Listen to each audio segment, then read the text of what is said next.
Arlong Park is, in my opinion, the first great One Piece arc.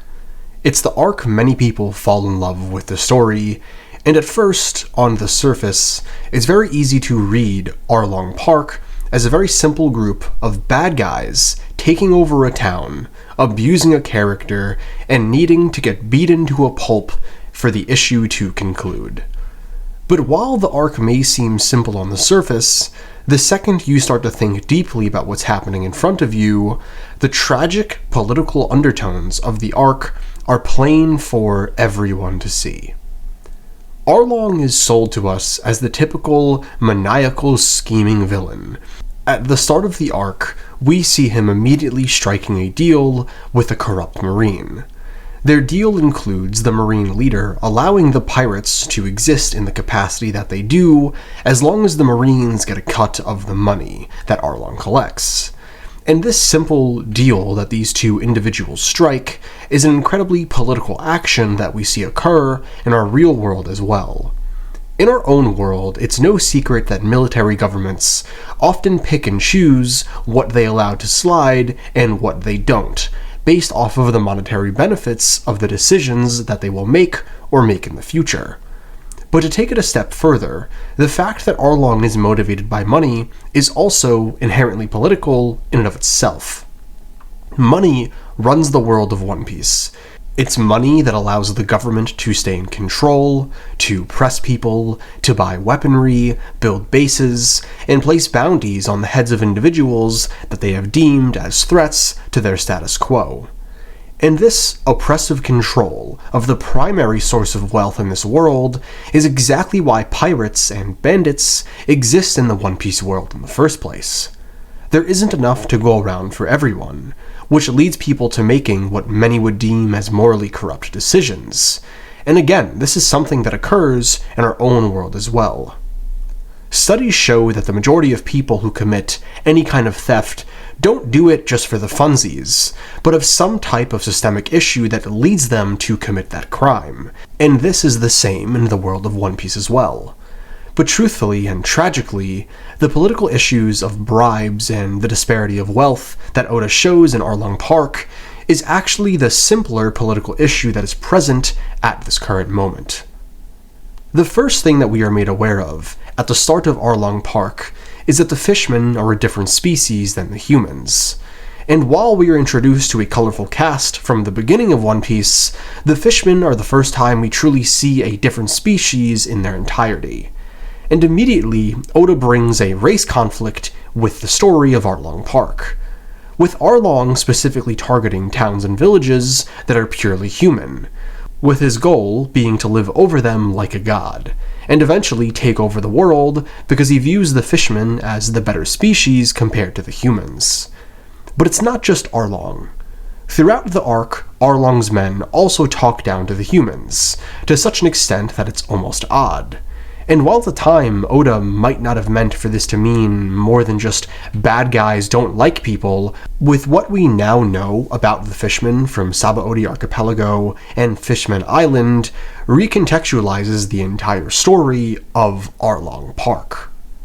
We find out during Sabaody Archipelago and Fishman Island that the fishmen have had a very dark and savage history in the world of One Piece thrust upon them.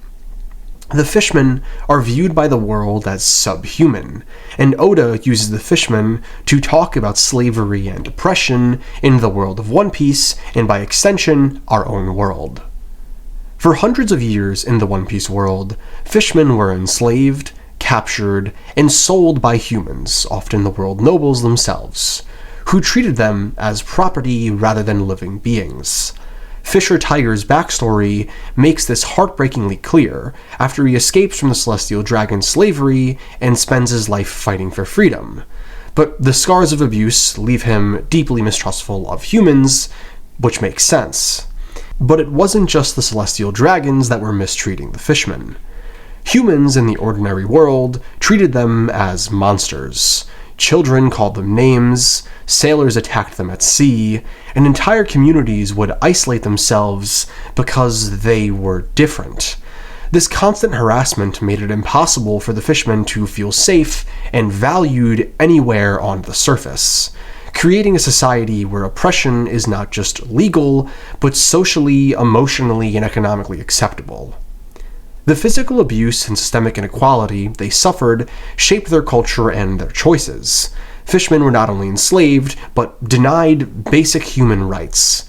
They couldn't move freely, hold positions of power, or access wealth in the same way that humans could. Even when they earned their freedom, the human world would still refuse to accept them as equals. This rejection forces the fishmen into dangerous lives on the margins of the world, leaving them in a position where quote-unquote dubious methods were the only thing they could do to stay alive. And Arlong's existence during the Arlong Park arc showcases a potential outcome of oppression on this scale. What happens when the oppressed take the hate that has been given to them unjustly for hundreds of years, and in attempting to escape and overcome their oppression, they become the oppressor themselves. Arlong is personally subjected to a multitude of abuse at the hands of humankind, being orphaned, losing his mentor, and personally seeing the malicious and harmful atrocities that the humans brought upon the fishmen hundreds of times. In seeing this, Arlong is radicalized and comes to the conclusion that the only way to overcome his oppression is to oppress the other side. And while it's unclear what his specific motivations internally are, I would imagine in Arlong's mind, he imagines a world where the only way fishmen can be truly free is if they are the ones at the top of the food chain, controlling what occurs. And the tragedy of Arlong's character is that in trying to overcome his oppression, he becomes the oppressor, and starts harming people who aren't directly involved with his specific oppression. A great example of this is the orphaned boy we meet at the start of Arlong Park. We're introduced to this boy who hates fishmen because they murdered his parents. Now, this boy is born human, which means he is a part of the species that has been oppressing Arlong for all this time. But he himself didn't commit any oppression personally, so he is punished for a crime that he didn't commit and isn't closely associated with. And in receiving Arlong's judgment, Arlong creates a version of himself on the other side of the spectrum. In becoming the oppressor, Arlong doesn't accomplish the goal of freeing the fishmen, because the ultimate tragedy of his character is while his origin is sympathetic and the way in which he conducts himself is understandable, it's not healthy, and ultimately just leads to more destruction, oppression, and injustice. Now, I'm not going to pretend like I have all the answers to systematic oppression in both the world of One Piece and our own. And I don't think Oda had the intention of answering that question with Arlong.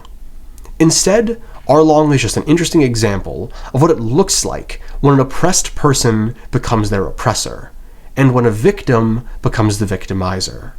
And I would argue one of the big goals of present-day humanity, and Oda's message with the fishmen in general, is to find a way to heal, mend, and move forward from our dark past without tearing each other apart in the process.